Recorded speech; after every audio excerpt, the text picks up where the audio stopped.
It's been said in the past that him and his brother try to control their opponents in the build-up to fights. Yeah. Do you agree with that? I agree. Like he says, look left, and I'm like, what? Shut up, idiot. It's like, look left, look right, and everyone's going, you. I'm like looking over there somewhere, and I'm like, you at the back, take photo, you know what I mean? He tries to mentally control people, like, oh yeah, look to the left, look to the right, do this, do that, I'll make you a better person. Okay, you wore a suit, yada yada. He's an idiot, mate. If he thinks that's the key to control, he has no idea what control is. Controlling is that. People don't understand that. Control is fear. Fear of something happening. You can't control somebody by being nice to them. You've got to control somebody by that, fearing them to death. And that's how you control somebody. The element to control is being afraid. And I believe Vladimir's already afraid of me. You don't know what to expect. And that's a key element to this fight of winning. And what you said there about the heavyweight, or about him being boring and putting people to sleep, do you think that's kind of been the case for the entire heavyweight division for a few years, certainly since he's been on top? Definitely. Like I said, he's been on the top of a weak era. It's been a weak era, just like the era went just before Mike Tyson and after Ali and Holmes. It was weak. There wasn't anybody. Pinkland Thomas, Trevor Berbick, all them guys. All right, heavyweight champions, but there wasn't great champions. There wasn't standouts. Then Tyson come along, flattened all of them, became a phenomenon. And it kicked up again, didn't it, with the good fights. Lewis came along, all them guys. Then these guys come along after they were finished. And now we'll come along after they're finished. New bunch. These are finished, washed up. Right, Joe. You maybe seemed to unnerve him today, Tyson. Was that your mindset to get inside his mind? Not really. I came here with the attitude that we'll see how it goes and see what unfolds. And it just happened to fall in place the way it did. I'm happy everybody enjoyed it. It was quite an exciting conference. Wladimir says some stuff.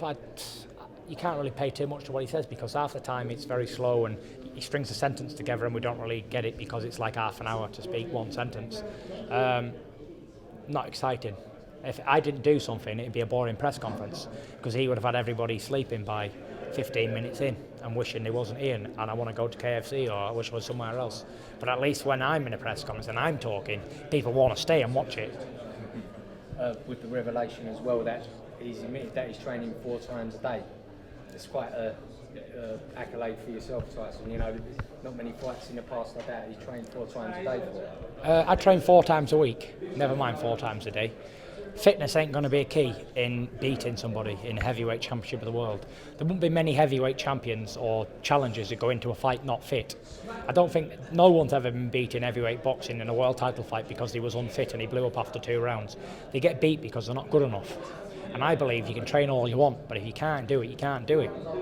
You can train somebody all the time, and if they haven't got that to beat the next man, someone's always better than the next one. And I believe I'm not someone who's better than Wladimir. Intense long stare up at the end between you and Wladimir. Did you see anything in his eyes at all there, Tyson? Any fear? Yeah, he looked away, didn't he? And I wanted to carry on. I'd have stood there for an hour, but you know, he's trainer and he's pulling him up and down. He was like, no, leave it alone, let's do it. But listen, he is what he is. I knew he wanted to look away. He couldn't. Just finally for me, Tyson, as a man who lives, you know, we've seen what goes on in your head maybe today for one better word.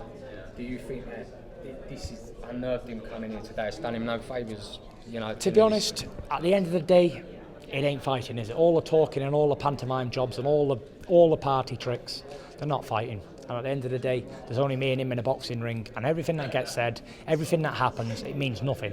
Because on the night he'll be 100% focused, and so will I, and may the best man win.